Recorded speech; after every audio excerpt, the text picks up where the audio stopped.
तो अभी हम पहले टोटल इंटरनल रिफ्लेक्शन से कंटिन्यू करेंगे। आसान टॉपिक है, इतना मुश्किल नहीं है। Total internal reflection.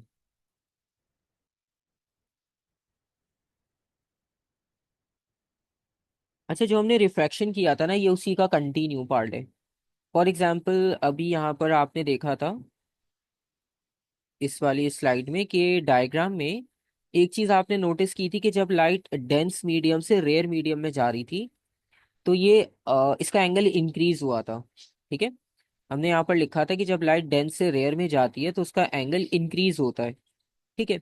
तो इस कॉन्सेप्ट को यहाँ पर यूज करना है हमें। ठीक है।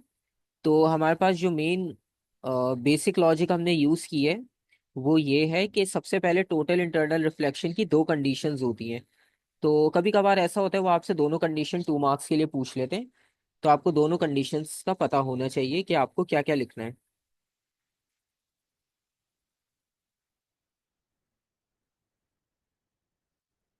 तो पहली कंडीशन तो बहुत बेसिक है। पहली कंडीशन ये है कि लाइट हमेशा डेंस से रेयर मीडियम में ट्रेवल करेगी। Light must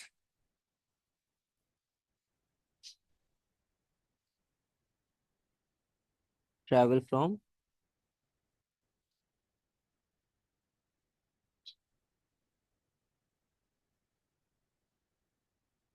dense to rare. ठीक है। एक कंडीशन तो ये लाजमी आपने याद रखनी है कि डेंस से रेयर में जाना चाहिए। और दूसरी कंडीशन ये है कि एंगल ऑफ इंसिडेंस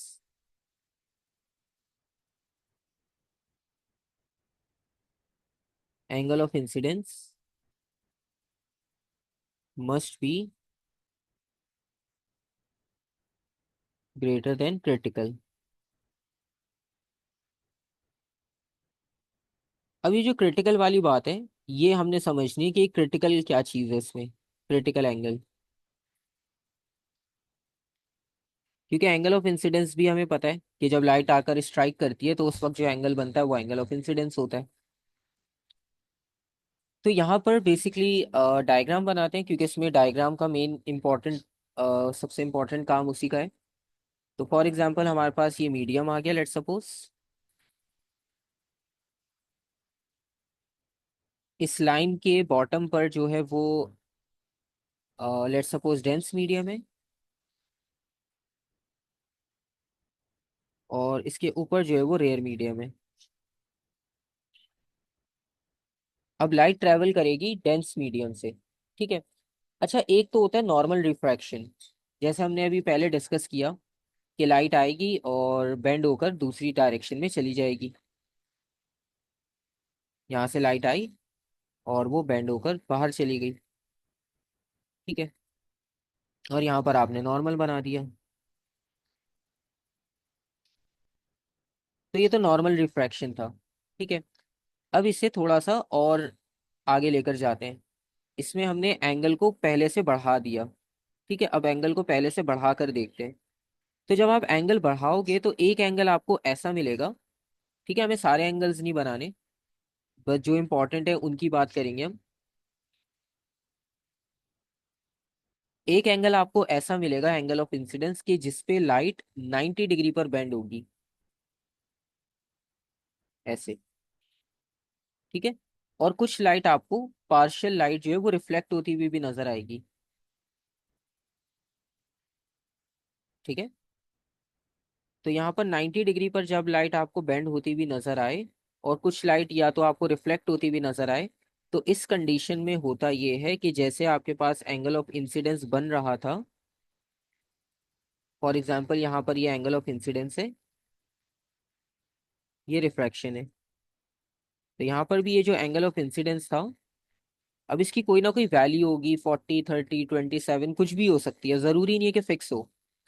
तो पहली कंडीशन में ये हुआ कि angle of incidence critical angle से कम है।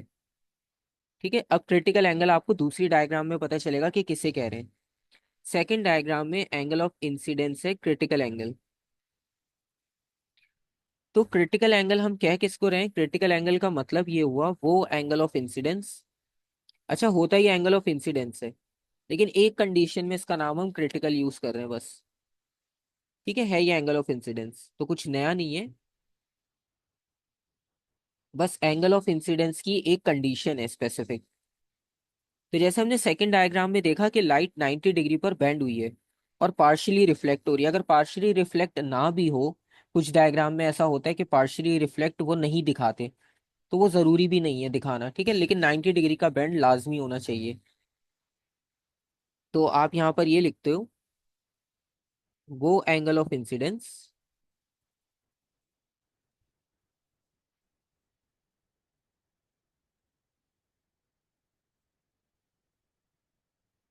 Eight which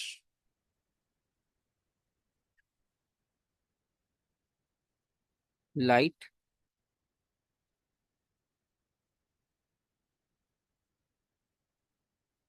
refracts at 90 degree. ठीक है, तो लाइट का 90 डिग्री पर बेंड होना जरूरी है इसमें, पार्शियली रिफ्लेक्ट हो या ना हो, डायग्राम में बना हो या ना बना हो, लेकिन 90 डिग्री होना जरूरी है। सही है। तो ये होता है क्रिटिकल एंगल जो कि हमने दूसरी डायग्राम में बनाया। अब यहाँ एंगल ऑफ इंसिडेंस की कोई भी वैल्यू हो सकती है, मटेरियल पर डिपेंड करती है। किसी में 30 होगी, किसी में 40 होगी, किसी में 29 होगी, किसी में 17.5 हो सकती है, कुछ भी हो सकता है। ठीक है, डिपेंड करता है मटेरियल पे, तो उसकी कोई वैल्यू नहीं है जो आपको याद करनी हो। उसके बाद होगा ये कि अगर आप एंगल और बढ़ा दो इससे, मतलब अब आप क्रिटिकल एंगल से भी आगे चले जाओ, तो फिर लाइट जो है वो सिर्फ रिफ्लेक्ट होना शुरू हो जाएगी।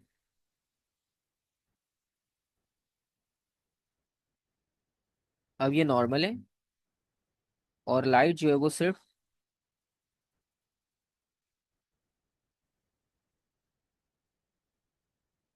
रिफ्लेक्ट हो जाएगी।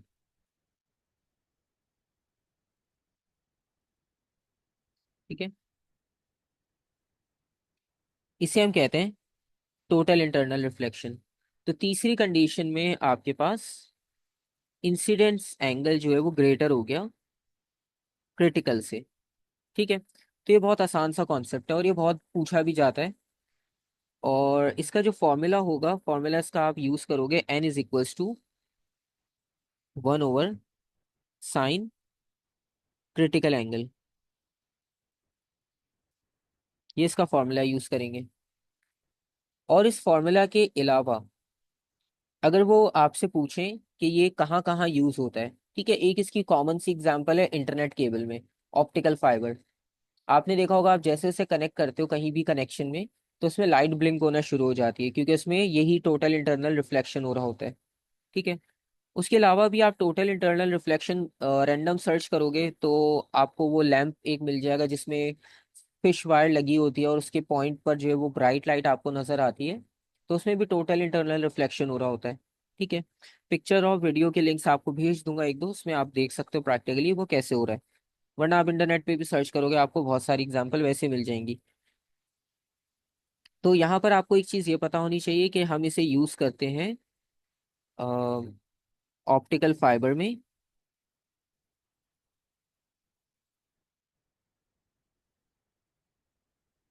और एक हम यूज करते हैं मेडिकल फील्ड में एंडोस्कोपी से। अच्छा, ये एक्सप्लेन करने को नहीं आता।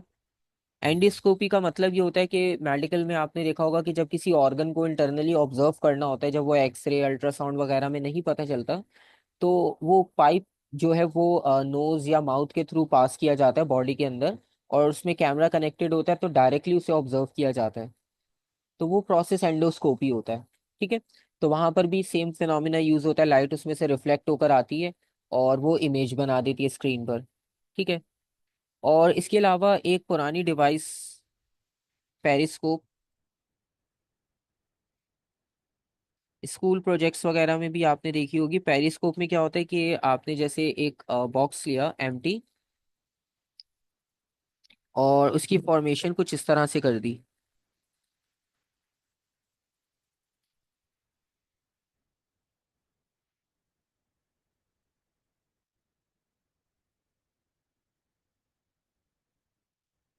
ठीक है, और यहाँ पर दो मिरर्स लगा दिया आपने।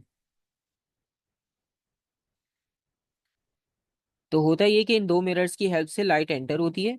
जैसे सबमरीन में भी ये यूज होती है। उसमें कि आप इसकी हाइट इंक्रीज कर दो तो ये वाटर से बाहर आ जाएगी, तो वाटर के बाहर की ये इमेज आपको यहाँ पे क्लियरली इस रिफ्लेक्शन के थ्रू दिखा सकती है। तो यहाँ पर भी टोटल इंटरनल रिफ्लेक्शन हो रहा है। ठीक है।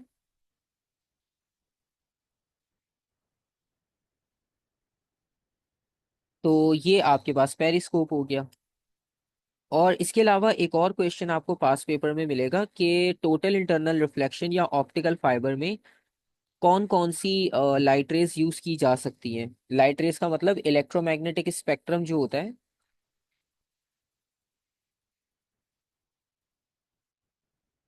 इलेक्ट्रोमैग्नेटिक स्पेक्ट्रम में हमारे पास टोटल 7 टाइप की वेव्स होती हैं। ठीक है, उनमें से दो सिर्फ यूज होंगी। तो वो दो कौन कौन सी होंगी? एक होगी हमारे पास विजिबल लाइट,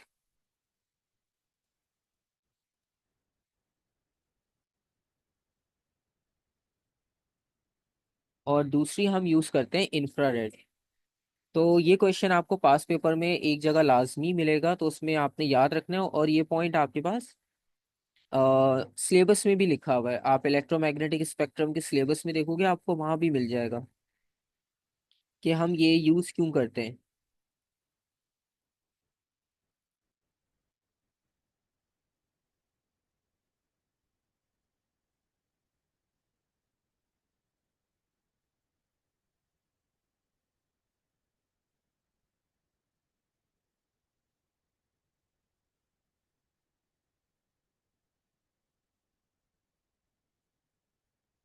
ऑप्टिकल फाइबर।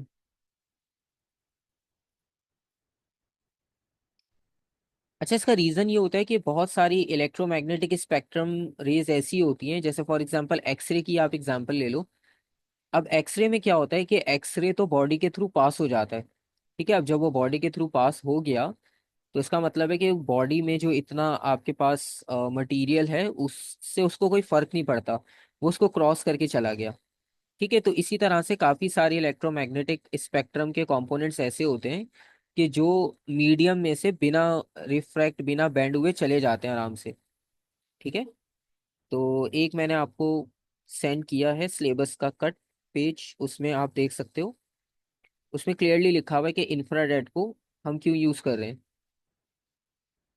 तो बेसिकली ये दो लाइट रीजन्स ऐसे हैं, दो इलेक्ट्रोमैग्नेटिक स्पेक्ट्रम रीजन ऐसे हैं कि जिनके लिए glass as a transparent act करता है। ठीक है। बाकी सबके लिए वो एज अ ट्रांसपेरेंट एक्ट नहीं करता, क्योंकि वो इतने स्ट्रांग होते हैं, वो उसमें से ऐसे ही चले जाते हैं बिना रिफ्लेक्ट हुए बिना रिफ्रैक्ट हुए। तो इस वजह से सिर्फ इन दो में टोटल इंटरनल रिफ्लेक्शन आपको नजर आता है। ठीक है। ये आपके पास हो गया टोटल इंटरनल रिफ्लेक्शन। इसमें कोई क्वेश्चन हो आपका? क्योंकि इसके अलावा सिर्फ हमारे पास एक लेंस का इंपॉर्टेंट टॉपिक रह जाएगा इसमें।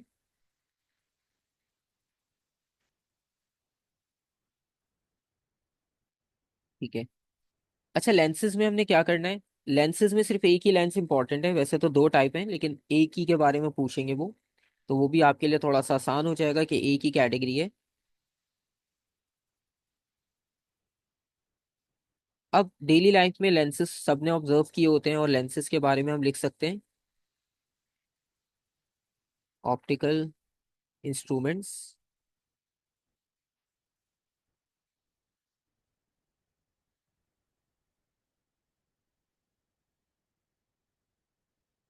Use to bend light.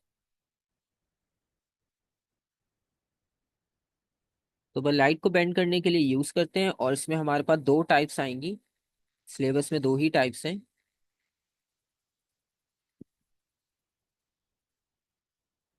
एक टाइप है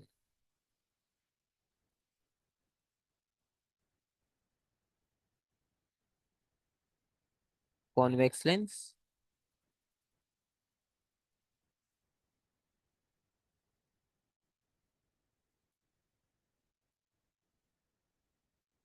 एक है कॉनकेव लेंस। अच्छा, इसमें से जो हमारे पास इंपॉर्टेंट है ना वो है कॉन्वेक्स। इसको आप कन्वर्जिंग लेंस भी कहते हो, क्योंकि ये लाइट रेस को एक जगह पे मर्ज कर देता है।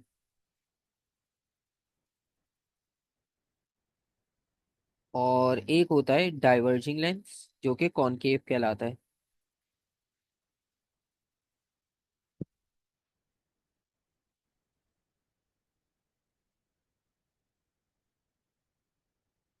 अच्छा, कन्वर्जिंग लेंस काम कैसे करता है ये देखते हैं। अब हमारे पास कन्वर्जिंग लेंस की जो डायग्राम है और जो शेप है वो इस तरह की होगी। ठीक है। मतलब जब आपको पता हो, मतलब आपने लेंस को ऑब्जर्व किया, अगर आपको लेंस सेंटर से थिक लग रहा है तो सेंटर से थिक होने का मतलब है कि वो कन्वर्जिंग लेंस है, वो कॉन्वेक्स है। ठीक है। यहाँ पे डेफिनेशन में भी यही लिखा है हमने कि कॉन्वेक्स लेंस जो होगा वो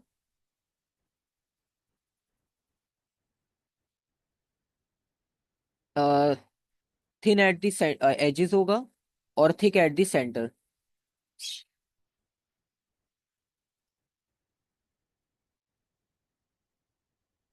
तो ये आपके पास इसकी डेफिनेशन है। अच्छा, अब इसमें होगा क्या, इसमें हमें कुछ कंपोनेंट्स के नाम देखने। जैसे फॉर एग्जांपल हमने ये लेंस बनाया, ये जो ग्रीन कलर का है ये है कॉन्वेक्स लेंस।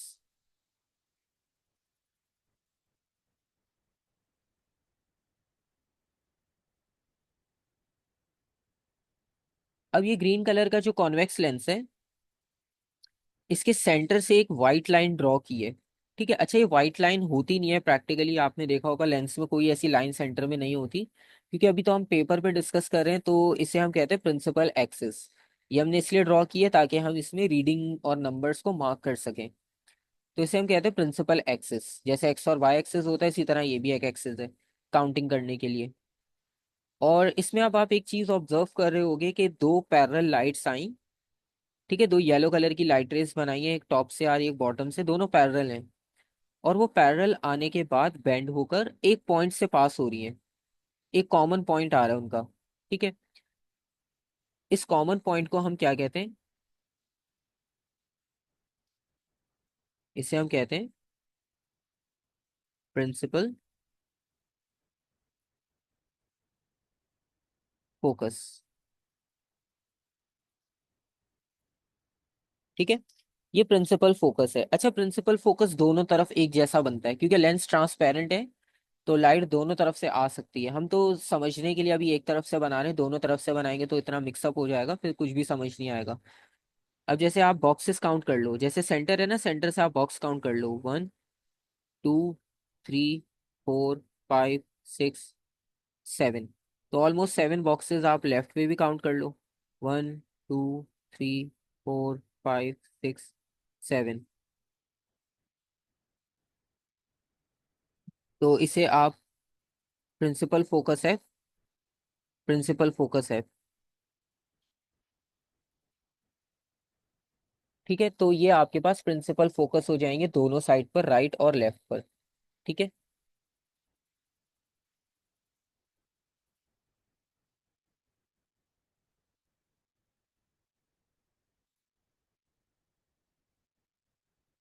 तो ये आपके पास एक और पॉइंट आ गया प्रिंसिपल फोकस। अच्छा, अब इसमें मल्टीपल लाइट रेज होती हैं, अब हमें कैसे पता चलेगा हमें कौन सी ड्रॉ करनी है। ठीक है। तो अब हमें पता ऐसे चलेगा कि हमने सिर्फ 3 लाइट रेज को कंसिडर करना है। ठीक है।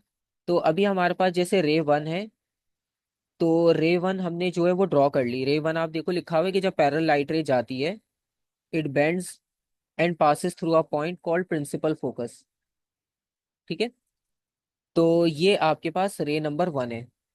अब रे नंबर 2 क्या हो सकती है इसमें, रे नंबर 2 बहुत आसान है। रे नंबर 2 के बारे में हम ये लिखेंगे,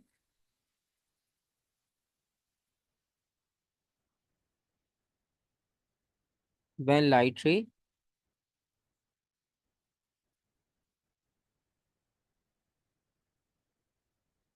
pass through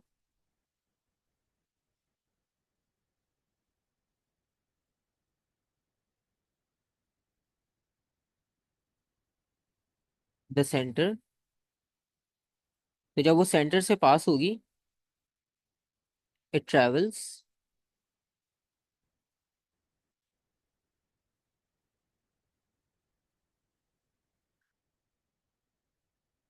without any change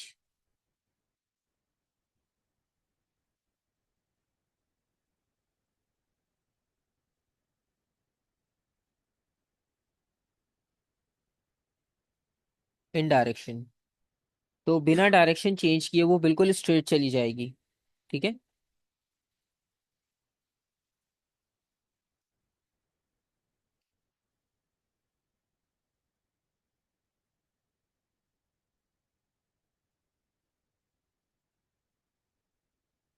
तो अगर लाइट रे सेंटर से आती है फॉर एग्जांपल, तो आप बस रूलर रखो और आप ऐसे स्ट्रेट लाइन बना दो। ठीक है। तो ये आपके पास लाइट रे हो जाएगी नंबर 2। तो मतलब एक आप ये पैरेलल वाली बना सकते हो। ठीक है, इसको हटा देते फिलहाल, क्योंकि ज़रूरी नहीं है आप सारी पैरेलल लाइंस बनाकर दिखाओ। एक बना दी तो उससे आपको याद रहेगा, रे नंबर 1 हो गई, रे नंबर 2 ये हो गई। और जो तीसरी रे पॉसिबल है हमारे पास, वो देखते हैं वो कौन सी होगी। तो बस हम ये 3 रे डायग्राम्स यूज करेंगे, इसके अलावा नहीं। तो ये 3 फॉर्मेशन बस आपको पता होनी चाहिए। तीसरी ये होगी,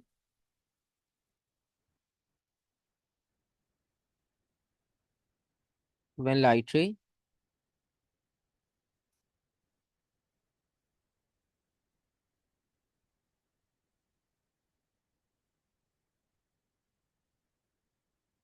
pass through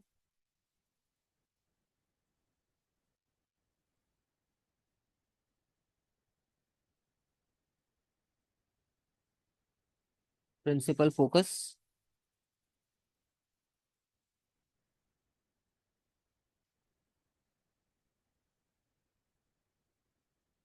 it bends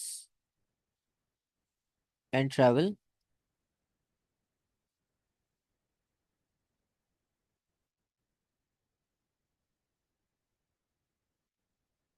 parallel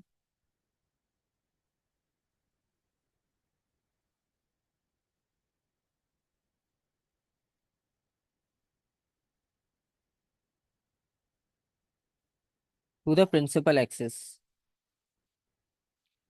तो ये जो थर्ड रे है, ये थर्ड रे ऐसे बनेगी। अब आपने जैसे लेफ्ट साइड पे भी प्रिंसिपल फोकस मार्क किया हुआ है रेड कलर से, तो फॉर एग्जांपल अगर लाइट रे यहाँ से जाती है,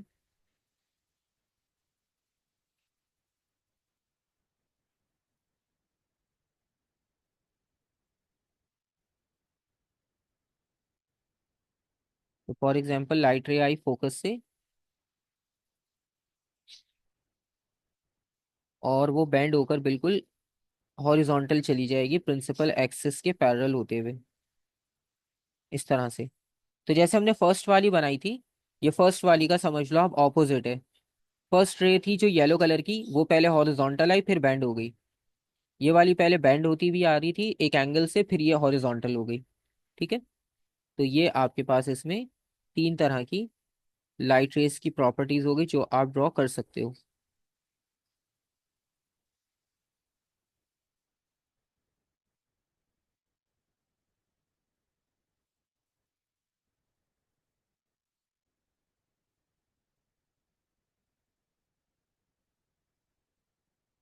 ठीक है। तो ये 3 तरह की लाइट रेस पॉसिबल हैं आपके पास, जो आप ड्रॉ कर सकते हो। इनके अलावा और कोई चौथी नहीं होगी।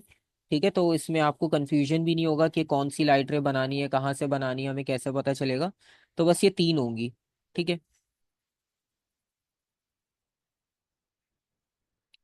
और इसके अलावा डेफिनेशंस लिखी हुई है प्रिंसिपल एक्सिस के बारे में। जैसे लिखा हुआ है कि ये इमेजिनरी लाइन है, ये सेंटर से पास होती है और परपेंडिकुलर होती है हमेशा लेंस के। ऑप्टिकल सेंटर जो होता है वो लेंस का बिल्कुल जो सेंटर होगा उसको ऑप्टिकल सेंटर बोलेंगे। ठीक है। तो ये हमारे पास पॉइंट्स लिखे हुए हैं। अच्छा, अब इसके अलावा होता ये है कि कन्वर्जिंग लेंस यानी जो कॉन्वेक्स लेंस की बात करें, इसमें मल्टीपल आपके पास जो है वो केसेस होते हैं। जैसे अगर ऑब्जेक्ट अलग अलग पोजीशन पे रखे जाएं तो इमेज कैसी बनेगी। ठीक है। तो वो देखते हैं हम इसमें। जैसे फॉर एग्जांपल ये केस नंबर 1 लिखा हुआ है। इसमें लिखा हुआ है कि अगर ऑब्जेक्ट इन्फिनिटी पे रखा हो, इन्फिनिटी का मतलब है कि ऐसे डिस्टेंस पे जिसे आप काउंट नहीं कर सकते। ठीक है। और इसकी एग्जांपल है जैसे स्पेस के ऑब्जेक्ट्स होते हैं, स्टार, मून और दूसरी बॉडीज एक्सेट्रा। तो जब आप उन्हें टेलीस्कोप से देख रहे होते हो तो ये वो वाला कॉन्सेप्ट होगा, ऑब्जेक्ट एट इन्फिनिटी। अच्छा, जब आप रे डायग्राम बनाओगे तो अभी हमने सेंटर में जो लेंस है ये कॉन्वेक्स लेंस है। ठीक है। तो जरूरी नहीं है कि हर बार आप लेंस की पूरी शेप बनाओ, क्योंकि अभी हमें पता है कि हम कॉन्वेक्स की बात कर रहे हैं। एग्जाम में भी या तो बनी भी आएगी या वो आपको बता देंगे कि आपने कैसे ड्रॉ करनी है। मोस्टली आपको बनी हुई डायग्राम्स ही मिलेंगी पास पेपर्स में। बहुत कम होता है कि जिसमें आप खुद लेंस बनाते हो। तो यहाँ पर आपके पास ये कॉन्वेक्स लेंस है, और तीन रेज जो हमने डिस्कस की थी उनमें से आपने बस कोई दो बनानी है। ठीक है, बस आपने कोई दो बनानी होती है। तीनों बनाना जरूरी नहीं होती, क्योंकि आपके पास जो सिलेबस है उसमें बस आपने ये दिखाना होता है कि इमेज कहाँ बन रही है। ठीक है। तो तीन में से दो बनाना बस आपके लिए जरूरी है, क्योंकि हर, अब जैसे ये वाला केस है ना, इसमें तीनों बनेगी भी नहीं। क्योंकि ऑब्जेक्ट इन्फिनिटी पे जैसे आप स्पेस की एग्जांपल ले रहे हो, तो उस स्पेस की एग्जांपल में ये होता है कि अब ऑब्जेक्ट हमारे सामने तो वो है नहीं, बहुत डिस्टेंस पे है। तो वो जो सामने पैरेलल वाली रे है वो हम इसमें बना ही नहीं सकते। ठीक है। तो इस वजह से हम इसमें बाकी दो बनाएंगे।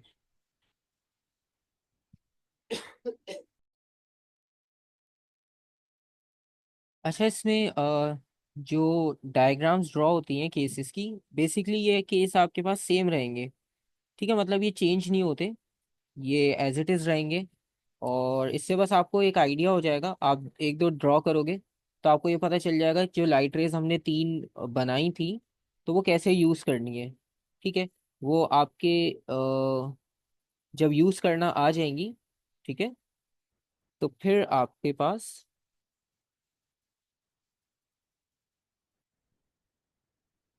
आपको आइडिया हो जाएगा कि किस तरह से डायग्राम ड्रॉ करनी है। ठीक है, आप इसको खुद से प्रैक्टिस करने के लिए ग्राफ पेपर ले सकते हो।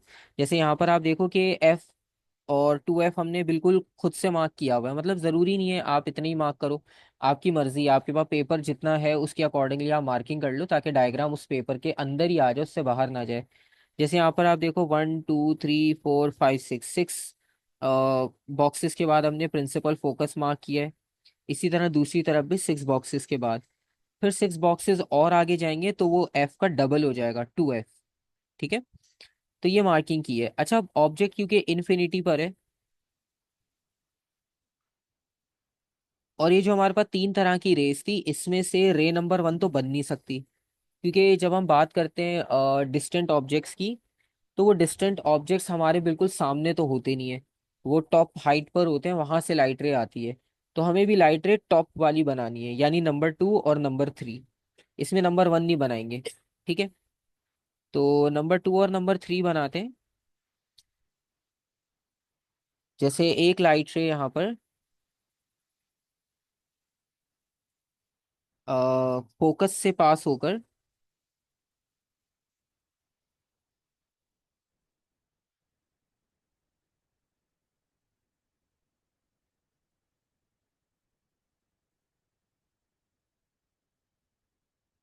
ये फोकस से पास होकर बिल्कुल हॉरिजॉन्टल चली जाएगी।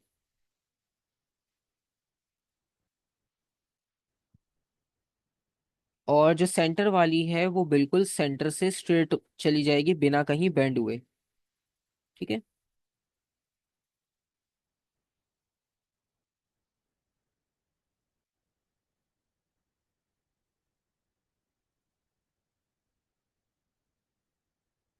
ये आपके पास लाइट रेज हो गई।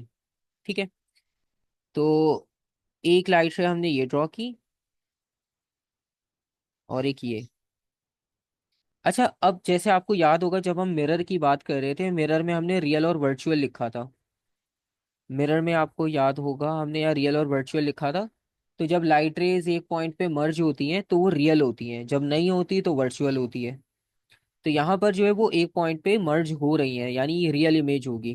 ठीक है। अच्छा, इमेज की आप मार्किंग ऐसे करोगे, इस एफ को ऊपर कर दें अगर हम, या साइड में कर दें, तो ये आपके पास इमेज है।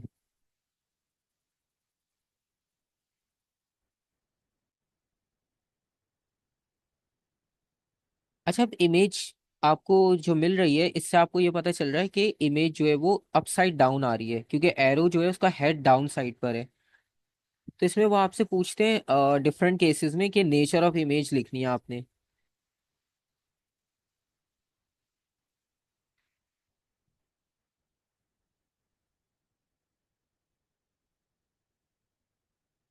Nature of image, nature of image में हम ये लिखेंगे पहली बात कि इमेज जो है वो रियल बनी है, क्योंकि लाइट रेज मर्ज हो रही थी तो वो रियल है।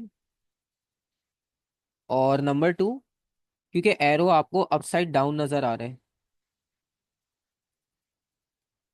तो इसे हम कहेंगे इन्वर्टेड। ठीक है, क्योंकि एरो इस तरह से बना हुआ है अपसाइड डाउन। क्योंकि यहाँ पर एक और चीज भी आप देख सकते हो कि जैसे ये रे नंबर 1 है और ये रे नंबर 2 है फॉर एग्जाम्पल। तो अब जैसे रे नंबर 1 है वो आप देख रहे हो वो नीचे चली गई, रे नंबर 2 बैंड होकर ऊपर आ गई। ठीक है, ये रे नंबर 2 है। पहले आप देखो रे नंबर 1 ऊपर थी, अब रे नंबर 1 नीचे चली गई।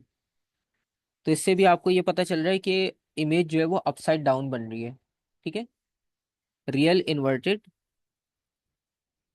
और क्योंकि यहाँ पर आप ये देखो कि जाहिर सी बात है कि जो ऑब्जेक्ट हम ऑब्जर्व करते हैं टेलीस्कोप में तो उनका साइज बहुत बड़ा होता है, लेकिन हमारे पास उनकी इमेज बहुत छोटी आती है।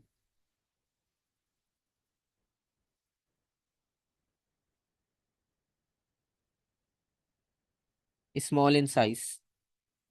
और इसमें हम ये कह सकते हैं कि ये हम यूज करते हैं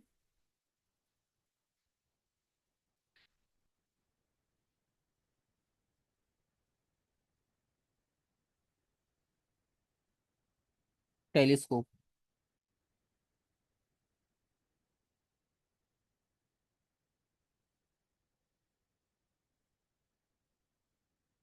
तो ये हमारे पास फर्स्ट केस हो गया। ठीक है, इसी तरह से अब आप पोजीशंस चेंज करो, जैसे ऑब्जेक्ट बियॉन्ड 2F आ गया। ठीक है, अब जैसे ये 2F है ना, अब इससे पीछे आप कहीं भी ऑब्जेक्ट को रख लो फॉर एग्जांपल अपनी मर्जी से। जैसे हमने यहाँ पर रखा 3 बॉक्सेस पीछे रख दिया, ये ऑब्जेक्ट है। क्योंकि अब तो लेंस के सामने रख सकते हैं, क्योंकि अब स्पेस के ऑब्जेक्ट्स की तो बात नहीं हो रही, ये ऑब्जेक्ट आ गया।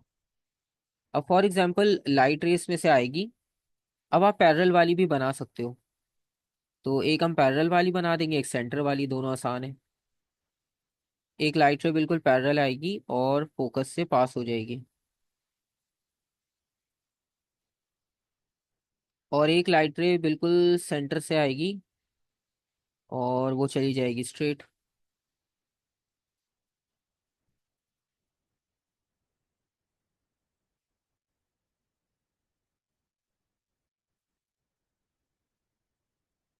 इस तरह से।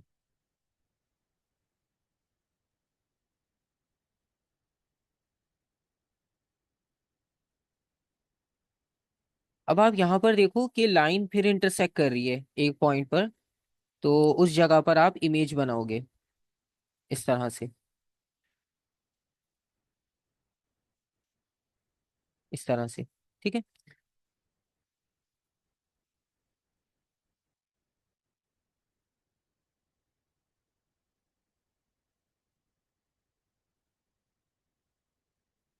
अच्छा, अब यहाँ पर आप ये देख सकते हो कि जो ऑब्जेक्ट है, ऑब्जेक्ट में हाइट जो है वो 1 2 3 4 5 6, 6 बॉक्सेस हैं। ठीक है, अब 6 बॉक्सेस जो है वो हाइट है। इसी तरह से अगर आप इमेज की बात करो, 1 2 3 4, तो इमेज देखो कम है हाइट में, तो ऑब्जेक्ट ज्यादा है, इमेज कम है, तो साइज ऑफ इमेज जो है वो इस बार कम आ रहा है। तो जब आप इसमें नेचर ऑफ इमेज लिखोगे,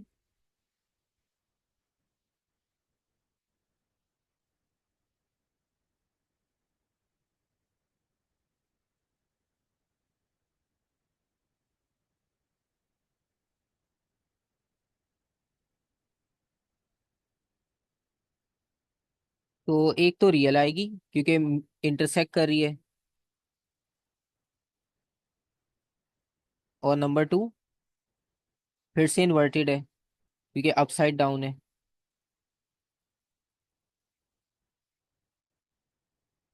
और नंबर 3 पर हम ये लिखेंगे स्मॉल इन साइज, क्योंकि ऑब्जेक्ट की जो हाइट थी उससे हाइट कम आ रही है इसकी। तो इससे हमें पता चला स्मॉल इन साइज। अच्छा, ये वाला कॉन्सेप्ट यूज कहाँ पर होता है प्रैक्टिकली? ये वाला कॉन्सेप्ट यूज होता है प्रैक्टिकली कैमरा और आई साइट में।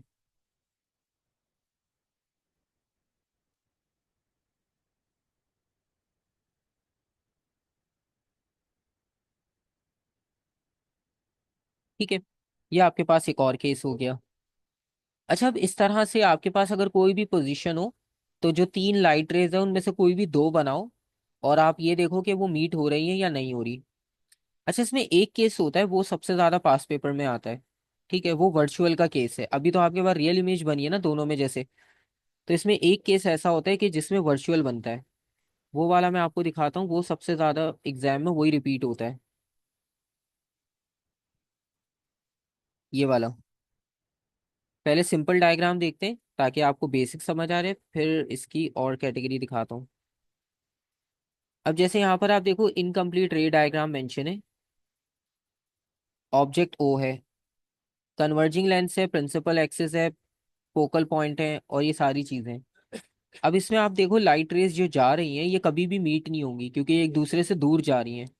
ठीक है, तो इस कंडीशन में हम क्या करेंगे, इस कंडीशन में हम बनाएंगे वर्चुअल इमेज, जैसे कि हमने यहाँ पर मिरर में बनाई थी बैक साइड पर। तो ये काम आपने यहाँ पर करना है कि जब लाइट रेज मर्ज नहीं हो रही है पॉइंट पर, रियल इमेज नहीं आएगी, तो आप इसको लाइट रे को पीछे लेकर एक्सटेंड करोगे। यहाँ पर भी लाइट रेस को पीछे जाकर एक्सटेंड करना पड़ेगा हमें। और अब आपको जो इमेज मिल रही है वो मिल रही है यहाँ पर।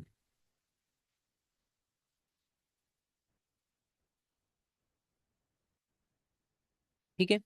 अच्छा, ये वाला केस क्या होगा, इसमें ऑब्जेक्ट हमेशा होगा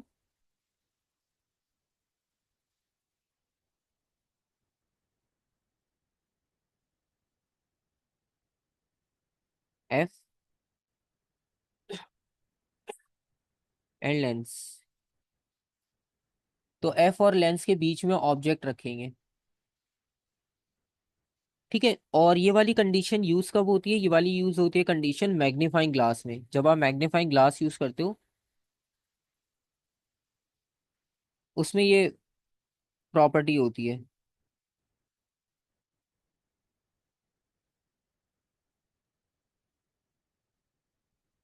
तो जो हमें इसमें फर्स्ट पार्ट था वो हमने कर लिया, कि आपने कंप्लीट करना है रे डायग्राम को, और इमेज बताना है कहाँ बन रही है, और इसे आई से लेबल करना है, वो हमने कर दिया।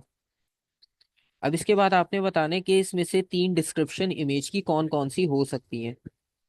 अब पहली बात तो ये वर्चुअल बनी है ये, क्योंकि यहाँ पर आपको इमेज मिली नहीं, तो ये वाली वर्चुअल है।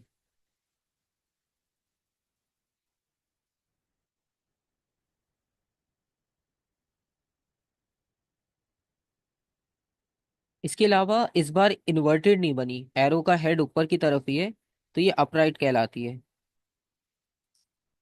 और एक है इनलार्ज, क्योंकि इसका साइज ऑब्जेक्ट से बड़ा है।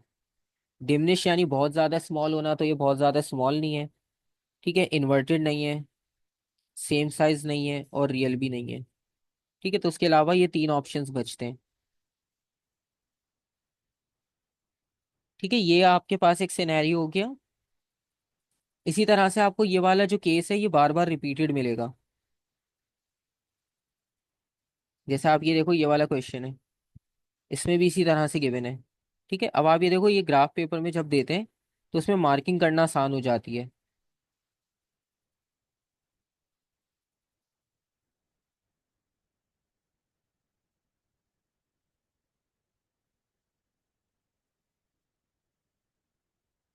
जैसे ये वाले आप क्वेश्चन देखो, ये भी सेम केस है। ऑब्जेक्ट आप देखो एफ और लेंस के बीच में रखा हुआ है। ठीक है, इसमें आप देखो कन्वर्जिंग लेंस है, ऑब्जेक्ट है, और फोकस दोनों गिवन है। यहाँ पर भी आप क्या करोगे, लाइट रेज अपनी मर्जी से बनाओगे। अब उसमें गिवन थी, यहाँ पर खुद बनानी है, तो दोनों में डिफरेंस आ गया। तो एक लाइट रे बिल्कुल पैरेलल जाएगी, और वो फोकस से पास होगी।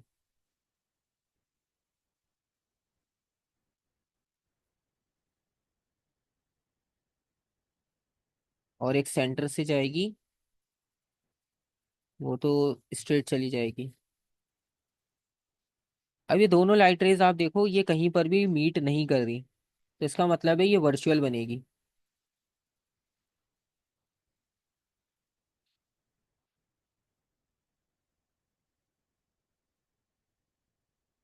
तो आपने इसको फिर से एक्सटेंड करना है। तो इमेज मिलेगी आपको यहाँ बैक साइड पे।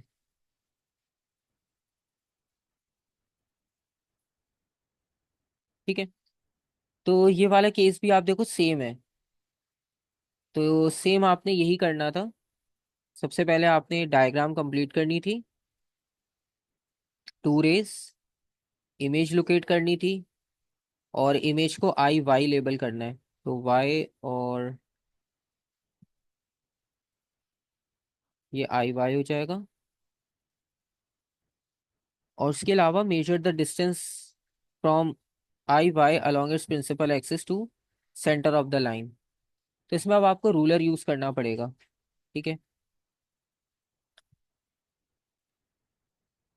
तो रूलर अगर हम यूज करते हैं, फिलहाल अभी मेरे पास, क्योंकि मैंने स्क्रीन में जूम इन किया हुआ है, तो फिलहाल जो मेरे पास ये डिस्टेंस आ रहा है, ये 4.5 आ रहा है। ठीक है। लेकिन आपने ये करना किससे है, रूलर से, बस इतना याद रखना है। तो जब आपके पास हार्ड कॉपी में होगा प्रिंट आउट, तो तब आप रूलर से मेजर करोगे तो आपको एक्चुअल रिजल्ट मिल जाएगा। अभी तो क्योंकि स्क्रीन पर जूम इन जूम आउट करेंगे तो साइज चेंज हो जाता है, लेकिन इसमें कोई मुश्किल काम नहीं है, बस आपने मेजरमेंट लेनी है। और उसके बाद आप देखो, उन्होंने एक और क्वेश्चन पूछा है, दो रीजंस बताने के इमेज को हमने वर्चुअल क्यों लिखा। ठीक है। अब आपको याद होगा जब हम वर्चुअल इमेज की बात कर रहे थे, तो उसमें हमने दो ही चीजें लिखी थी यहाँ, कि जब लाइट रेज मीट नहीं होती या स्क्रीन पर नहीं आती, तो उस वक्त हम इमेज को वर्चुअल कहते हैं। ठीक है।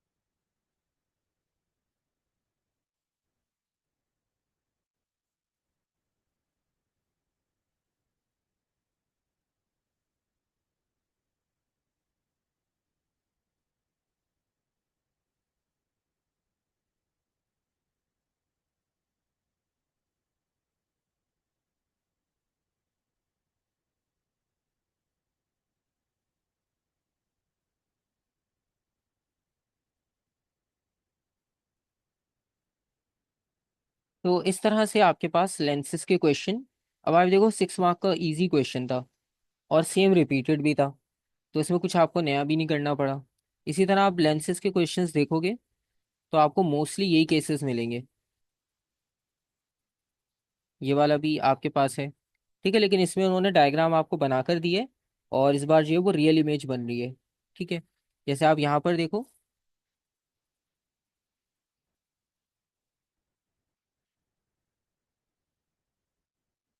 तो यहाँ पर जो इमेज की डायग्राम बनी है वो इस तरह से बनी है। तो यहाँ पर आप देख सकते हो। अब फोकल लेंथ आपने फाइंड आउट करनी है। ठीक है। फोकल लेंथ का मतलब होता है डिस्टेंस और length between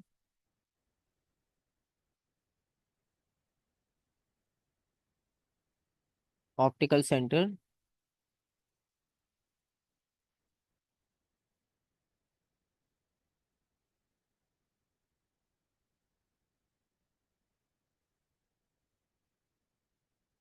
and principal focus. तो ये जो आपके पास डिस्टेंस है total,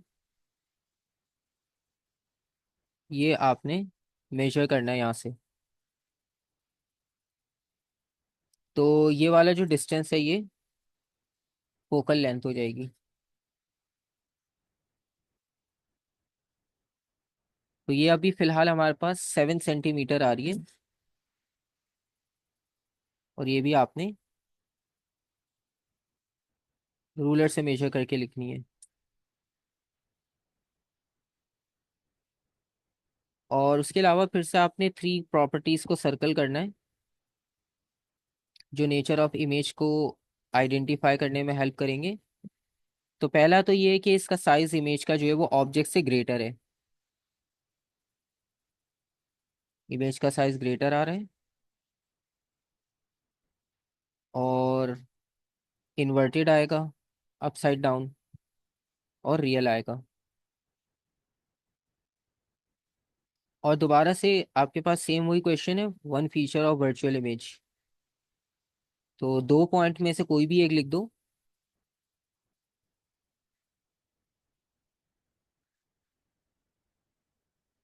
when image can not be obtained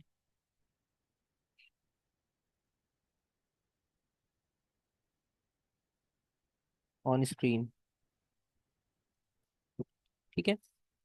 तो ये आपके पास इनमें क्वेश्चंस की कैटेगरीज हो गई लेंसेज में। तो ये आसान है, बस कॉपी पेस्ट कॉन्सेप्ट है, थोड़ा सा इसको 1-2 बार खुद से ड्रॉ करके प्रैक्टिस करोगे तो फिर आपको आइडिया होगा कि कहीं और कन्फ्यूजन है या नहीं। तो इसको आप 1-2 बार ट्राई करके देखना, इसकी क्वेश्चंस इसी तरह से इन्हीं चीज़ों को आप रीड्रॉ करके प्रैक्टिस करो, क्योंकि इसमें यही आपने देखा केसेस आ रहे हैं। ठीक है। तो उससे आपको ये आइडिया हो जाएगा कि डायग्राम बनाने में अगर कोई डाउट आ रहा है आपको तो वो कहाँ पर आ रहा है, तो फिर वो डिस्कस कर लेंगे। ठीक है।